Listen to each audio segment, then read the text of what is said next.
Hey guys, I'm Zippy. And I'm Ted. We are so glad that you've joined us today. It's going to be a great Sunday, kids. Let's see what's up first.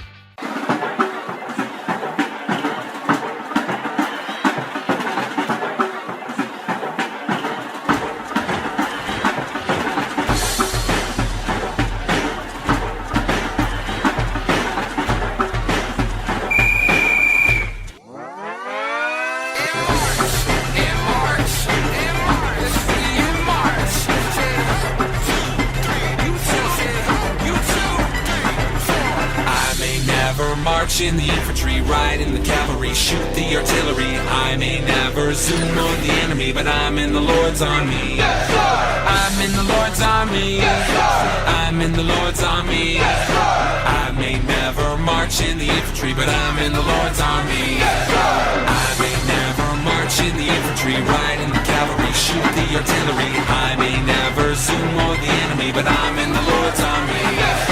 I'm in the Lord's army. I'm in the Lord's army. I may never march in the infantry, but I'm in the Lord's army. I may never march in the infantry, ride in the cavalry, shoot the artillery. I may never zoom on the enemy, but I'm in the Lord's army. I'm in the Lord's army. I'm in the Lord's army. I may never march in the infantry, but I'm in the Lord's army.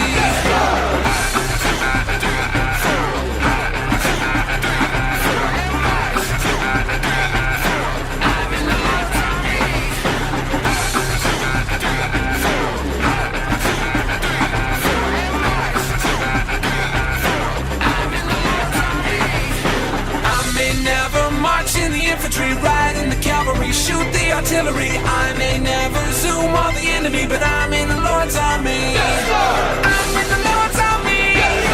I'm in the Lord's army. I may never march in the infantry, but I'm in the Lord's army. I may never march in the infantry, ride in the cavalry, shoot the artillery. I may never zoom on the enemy, but I'm in the Lord's army. I'm in the Lord's army. I'm in the Lord's army. I may never march in the infantry, but I'm in the Lord's army.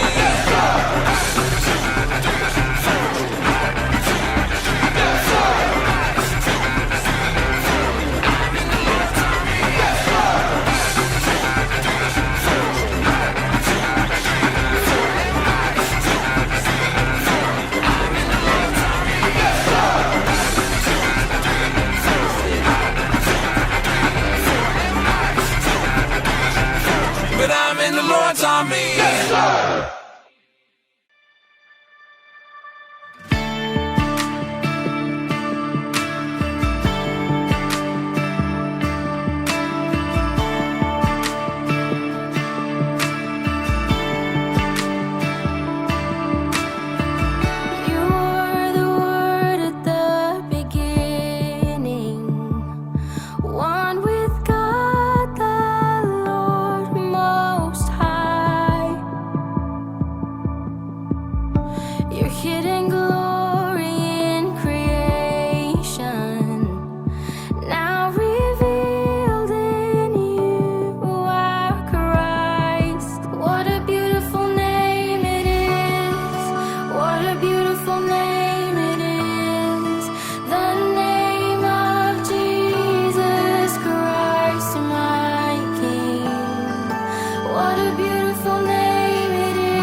Sanibonani, igama lami nguSine.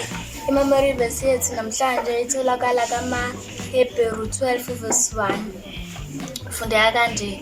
Ngalokho-ke nathi lokhu sinefu elingaka lofakazi elisihaqileyo, masilahle konke okusindayo nesono esithandela kangaka kithi, sigijime ngokubekezela kulokhu kuncintiswana esimiselwe wona.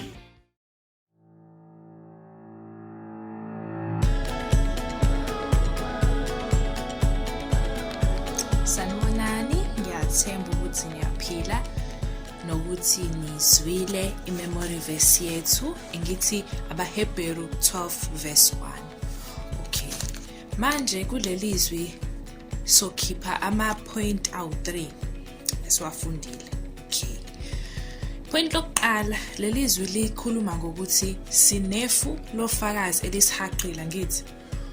Lelofu lofakazi lingaba abangani bethu esikoleni, lingaba obhuti bethu nosisi bethu ekhaya, lingaba abomzala bethu, lingaba nje abantu esibaziyo abakhona empilweni zethu nabasibonayo, ngisho nabantu nje uyihambela esitolo kubonakala ukuthi ayi lona unophawu lokuthi uhamba nomoya oyingcwele, angithi.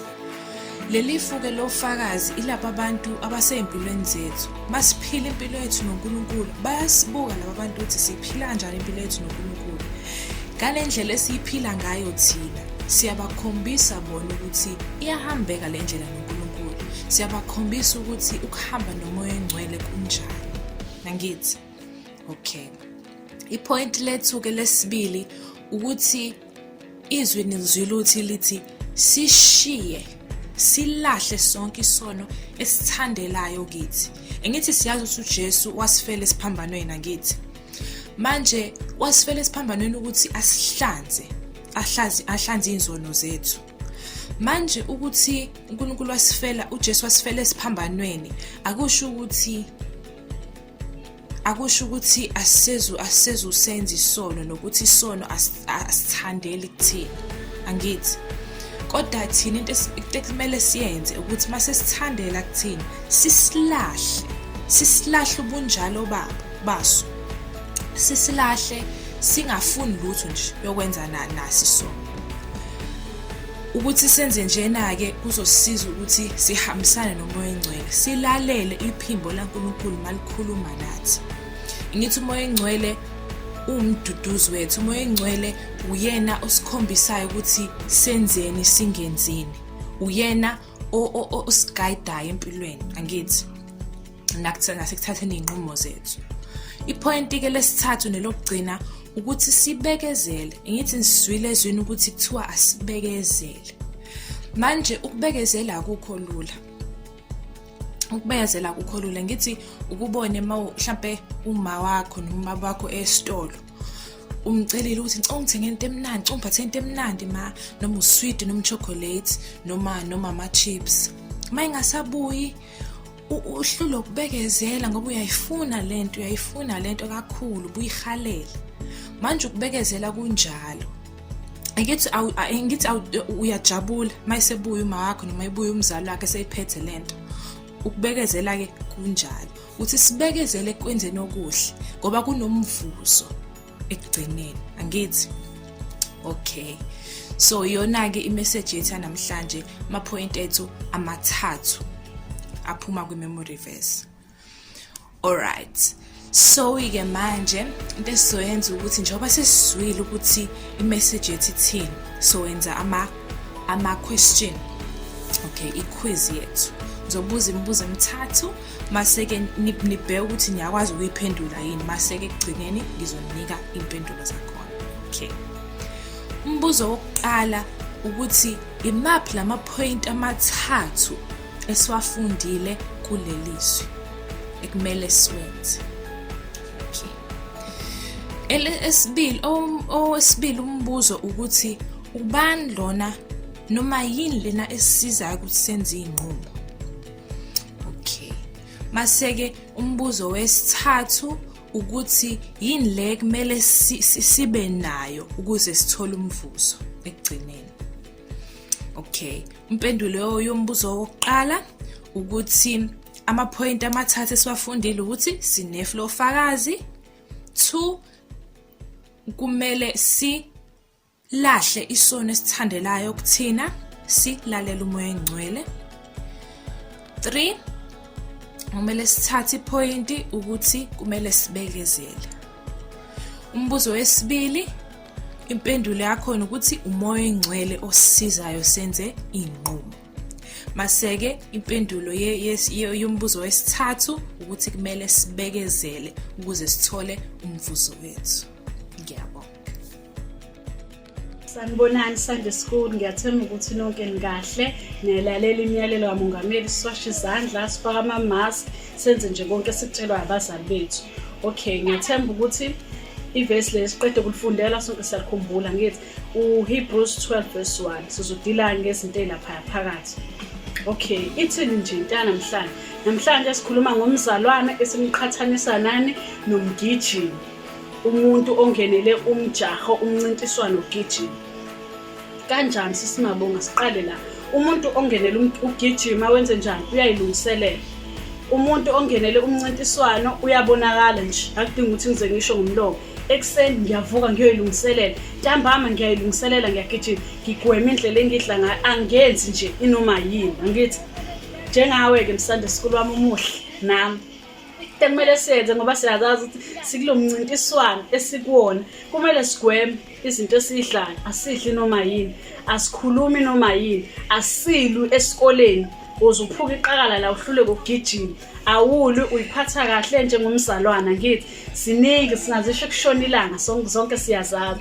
So ngifuna nje ukunenzela isibonelo njengobani uBuchanan. Ngithi uBuchanan basho njalo sisibongela uthi uyagijima ngithi siyambona indlela enza uhleze active nje, hleze simbone shona le ngoba uyabona ukuthi khona into ayenzayo ekseni, uyavuka eyoyilungiselela, akahleze khathele nje ngathi ulwa ngiyadlala.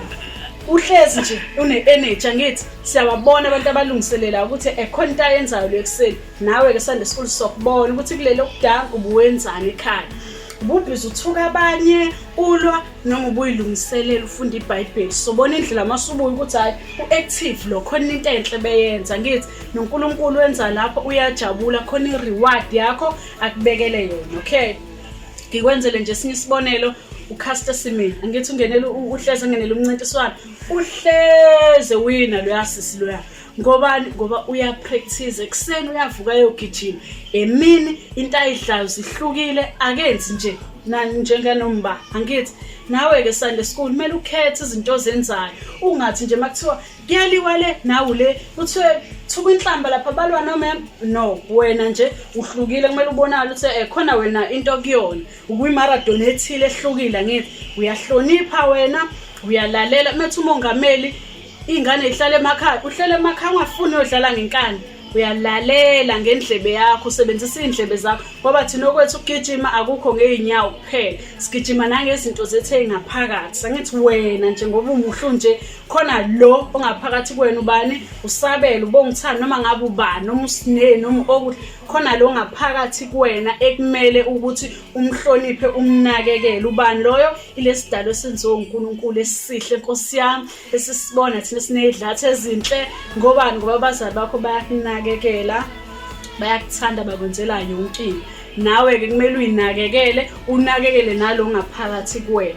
uNkulunkulu uyazi nawe, sihlezi simfundisa ku Sunday School, sobonana nje maduze, siqhubeke la sigcine khona, siza ukuthi uNkulunkulu uthini. Kumele sithi masibuyelana sihlangana, wena sekhulile lo ngaphakathi, makuthiwa ubani ozothandaza, phakamisa isandla sithandazele kuqala. Ngithi makuthiwa khona ongatholanga ukuthi ube wena ukwazi ukuthi ngizomqhephulela. Ngithi sifundisa ukushare okwethu lokuyilungiselela ukuthi ngelinye ilanga masifika le phezulu kuba uNkulunkulu, hawu siyohlangana sobe shama amavosho sonke angithi sijabule uNkulunkulu esinikeza imikomeletho sifake yini lezi zinto lezi ayifakwa la ekhanda imqhele sibahle sihlaphe sobe sigqoke ingubo ezimhlophe sihagane kube mnandi ngobani ngoba silungiselele manje sisala emhlabeni makuthiwa sifunda iBhayibheli ekseni siyalifunda ngobani asikwenzi lokho for ukudlala sihlali kunalokho senzani siyazilungiselela ukuthi kwelizayo mhla sihlangana noNkulunkulu athi well done bantwana bami nisebenzile ayikho ingane ibilambile nikhona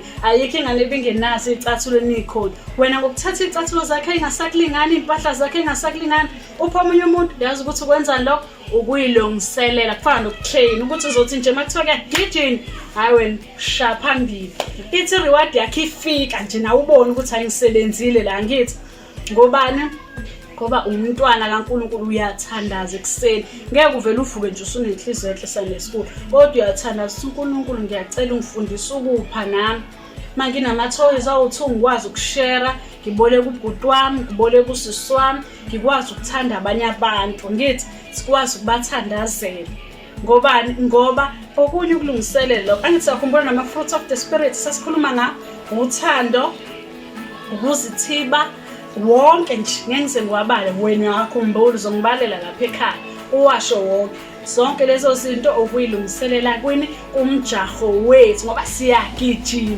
sigijima ngani ngalabo abangaphakathi kuthini asikhulumi noma yini asilwi asithuki inhlamba kodwa sifunda iBhayibheli siyathandaza sithanda abantu senza lokhu uNkulunkulu azokujabulela ngelinye ilanga ngoba bengishilo ukuthi sikwi-marathon njengabo labantu ihleze sibabona sebefit benawo yonke into nathi masiphuma kule lockdown funa siphume sifit Sunday school ready nje ukuthi okay ayikho ingane ekhala ungayazi ukuthi ikhalelani uma ukuthi ububhulisha izingane awusabhulisha umuntu wena ngithi ngoba uyilungiselela ukuthi uzoba ile ngane kaNkulunkulu egcotshiwe ekwazi ukuthandazela abantu abagulayo baphile angithi ekwazi ukwenza izimangalisi abantu bathi abantu abadala abathandazela abantu nawe uyakwazi ungathandazela umuntu ophethwe ikhanda liphele just like that wena uzokwazi ukubiza uNkulunkulu ukuthi uNkulunkulu ngenelela ke la kulesimo angenelele uNkulunkulu ngithi ungalokhu utetema ukhalela umama ukhalela ubaba mengekho umama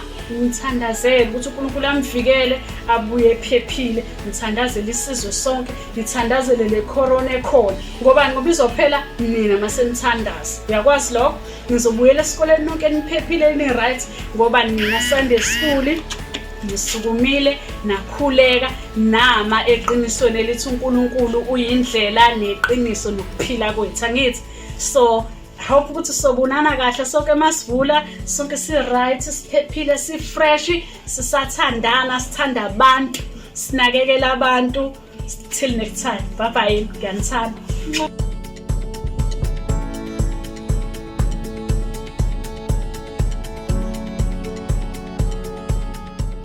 God's story. God reminds his family he loves us. So part of God's story is about how God reminds his family he loves us. It goes like this. For some reason, God's family has always had trouble remembering that he loves them and keeps his promises. It's happened throughout history, and it still happens today. The great thing is, God loves us so much that he's given us some pretty cool reminders. One of the first reminders God gave us was right after he saved Noah and his family from a huge flood. God wanted Noah to trust that there would never be a flood that big again. So he set a rainbow in the clouds and told Noah to remember to trust him every time he saw one. We still see rainbows today. Sometimes, even double rainbows. Anyway, years later, a man named Abram was told he'd be the father of God's special family. This was before Abram had any kids at all. So God gave him a new name, Abraham. Every time he heard his new name, Abraham remembered God's special promise. And sure enough, God began a family through Abraham. But as the family got bigger, they suffered in a land far away from their home. Now God promised them a beautiful new home, even better than their old one. Problem is, while they waited for it, they had to sleep in tents in a desert. Before long, they completely forgot God was creating a home for them. But since God always keeps his promises, they did get to their new home, and it was wonderful.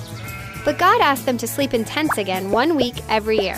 That way, they'd remember that God loves them, even when they go through tough times. And actually, it's a lot like how we're waiting for Jesus to return and recreate the world into our perfect home. Well, later on, Jesus came to earth to rescue us, but people still forgot God's love. So Jesus told us to remember He loves us and takes care of us when we see birds and flowers. Birds don't grocery shop, but they eat. Flowers don't buy new outfits, yet they always look beautiful. And Jesus knew that even after He rescued us, we would forget He loves us. Kids, Jesus' rescue was the most loving act in the history of the universe. But even Jesus' best friends would need reminders of it once He was in heaven. So Jesus gave them and us another way to remember. It happened during dinner the night before the big rescue. First, Jesus broke bread and said to eat it and remember that He broke His body. He drank wine and said to drink it and remember that He shed His blood. The disciples didn't understand what that meant until later, after Jesus died to rescue us. We still eat bread and drink wine to remember Jesus' rescue. It's called communion. Well, 3 days after Jesus died, He came back to life. And guess what? We get a reminder of that too. See, Jesus invites everyone to follow Him and join His family. When we get baptized, we show everybody that we made that choice. Baptism reminds us that Jesus was buried and came to life again. Now, even with all these reminders, we forget sometimes. That's why Jesus told us stories like the prodigal son. The prodigal son ran away and acted like he didn't have a loving father. But as soon as he wanted to go home, the father welcomed him back as a son. He even gave him a robe and a ring to wear as reminders that he was part of the family. And when we forget God is our loving Father, we can return to Him as sons and daughters in His family too. And that's the story of how God reminds His family that He loves us. So, in case you missed it, here's the quick version. We forget God loves us. God gives His family reminders, like rainbows, new names, tents, birds, flowers, communion, and baptism. He told us stories like the prodigal son. We still forget, but God always reminds us and welcomes us back to His family. And that's a part of God's story. Do you remember what we learned today? Let's see. Bani-ke imibuzo yethu nje namhlanje ilula enizikhumbula. Umbona ngani umuntu ongenelo umncintiswano sikubona? Umbona ngezenzo, umbona ngothando, umbona ngokwenza okusezwini olufundayo iBhayibheli. Angithi uthandaza uyabona ukuthi lo umunye wethu sisonke nalo. Okwesibili, umbona ngani ukuthi hayi ke lo asimasa akekho ngakuthini. Umbona ukuthi abeyibhuli esikoleni thuka inhlamba akalaleli wenza zonke lezi zinto ezini. Lo muntu unjani? Hayi akayena omunye wethu. Nawo omunye umbuzo omnandi ogcina. Utholani umuntu oqedile lo mjaho lo? Sithe utholani? Ngitshele ngizwe.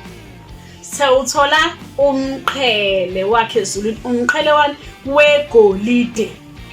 Ngeke ngilichaza igolide nizolibona mase silithola le. Okay? Bye bye. And remember that if you don't have the exact same things in the video, you can be creative by coloring in blank paper the color that you need, using scissors to cut, and finding other things that might help you.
And that's a wrap for today.